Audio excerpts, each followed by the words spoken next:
Salut à tous les fans de foot et bienvenue sur Nexus App.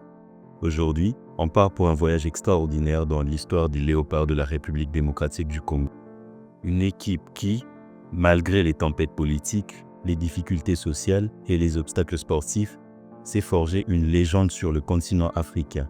Mais qui sont vraiment les Léopards?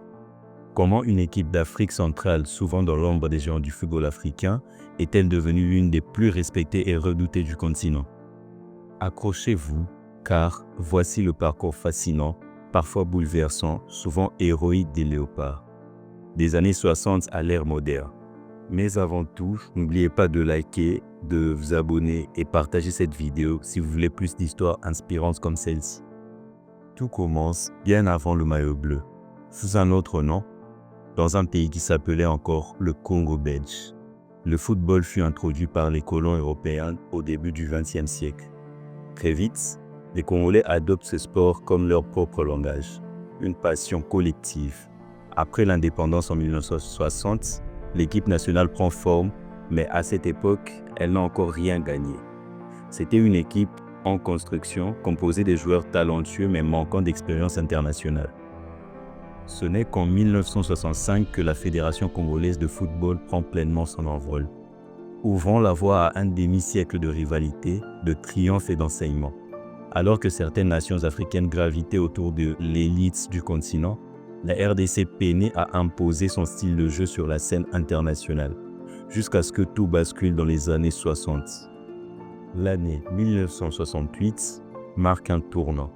Lors de la Coupe d'Afrique des Nations, organisée en Éthiopie, les Congolais, alors appelés Congo-Kinshasa, créent la surprise.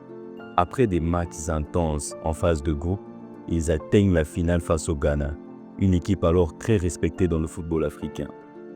Dans une rencontre tendue, Pierre Kalala Mukeli inscrit l'unique but de la finale, offrant à son pays le premier titre continental de l'histoire. Ce succès n'est pas seulement sportif, il est symbolique. Un pays jeune sur la scène internationale célèbre sa fierté, son talent et son ambition.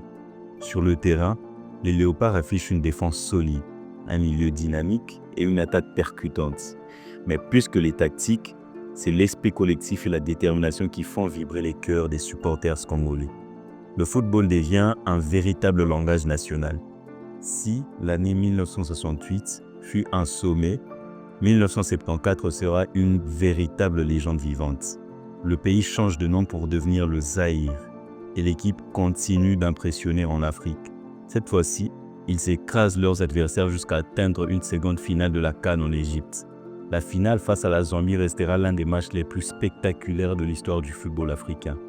Après un match nul intense, les deux équipes rejouent la finale 2 jours après et les Léopards dominent leurs adversaires 2-0 et s'emparent du titre une nouvelle fois. Ce tournoi restera dans les mémoires pour la performance individuelle exceptionnelle de Pierre Ndaye Moulamba qui inscrit 9 buts, un record dans une CAN. Mais ce n'est pas tout. Cette même année, sous le nom du Zaïre, la RDC devient la première équipe subsaharienne de l'histoire à se qualifier pour la Coupe du Monde de la FIFA. Une prouesse incroyable pour l'époque, presque inimaginable pour une nation encore en développement footballistique. Même si sur le plan des résultats, leur aventure mondiale ne sera pas facile. 3 défaites en phase de groupe. Ce moment marque une nouvelle étape majeure dans l'histoire du football africain. Ce passage dans l'arène mondiale, aux côtés des géants comme le Brésil, la Yougoslavie ou encore l'Argentine, restera gravé dans la mémoire collective et servira de ressource d'inspiration pour des générations de joueurs africains. Après les années 70, les Léopards connaissent des hauts et des bas. Malgré leur succès africain et leur première mondiale, l'équipe traverse des périodes de problèmes internes, des crises institutionnelles et d'inconstance sportive. Dans les années 80 et 90, ils peinent à retrouver l'éclat d'autrefois sur la scène continentale, tout en continuant à remplir les stades à Kinshasa ou Lubumbashi des supporters passionnés.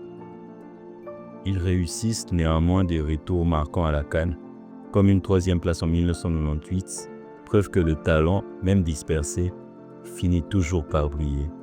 Mais la véritable renaissance se fera au début des années 2000, avec l'organisation d'un football plus structuré, la montée en puissance du championnat local, qui est l'INAFOOT, et l'émergence des joueurs formés au pays ou en Europe. Les années 2010 marquent l'arrivée d'une nouvelle génération des léopards. Sous la houlette des sélectionneurs ambitieux comme Sébastien Desabre, l'équipe retrouve sa combativité et sa capacité à rivaliser avec les grands d'Afrique. Les CAN deviennent une scène régulière où les léopards s'illustrent. 3e place en 2015, une participation régulière aux phases finales, une qualification solide pour les compétitions internationales. Cette période voit aussi l'émergence des joueurs devenus des stars continentales, entre autres Yohan Wissa, Théo Bongonda, Chancel Mbemba ou Cédric Bakambu et bien d'autres qui portent haut les couleurs de la RDC. Malgré une force africaine retrouvée, les Léopards se heurtent à un défi majeur, la Coupe du Monde. Après 1974, ils tentent à maintes reprises de se qualifier mais échouent souvent face à des nations en pleine croissance. Pourtant, les campagnes récentes montrent une équipe disciplinée, plus stratégique et plus mature. Un bilan solide dans les qualifications, des victoires importantes contre des adversaires historiques, une mentalité nouvelle à la hauteur des défis modernes. Aujourd'hui, les Léopards ne sont pas juste une équipe, ils sont une légende vivante.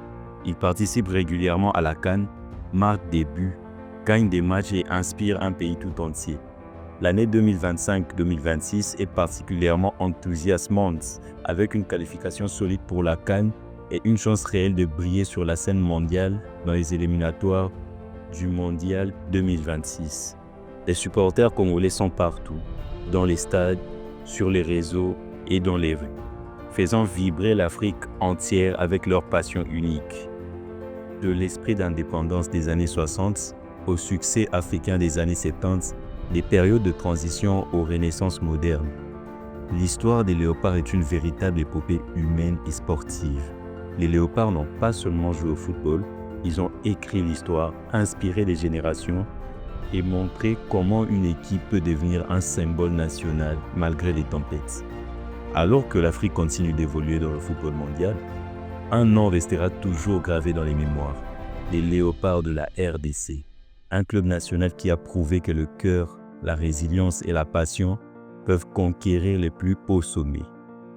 Merci d'avoir voyagé avec nous dans l'incroyable histoire des léopards. Si cette vidéo t'a plu, mets un pouce, commence ton moment préféré des léopards et abonne-toi à Nexusab pour encore plus de récits inspirants du football africain et mondial.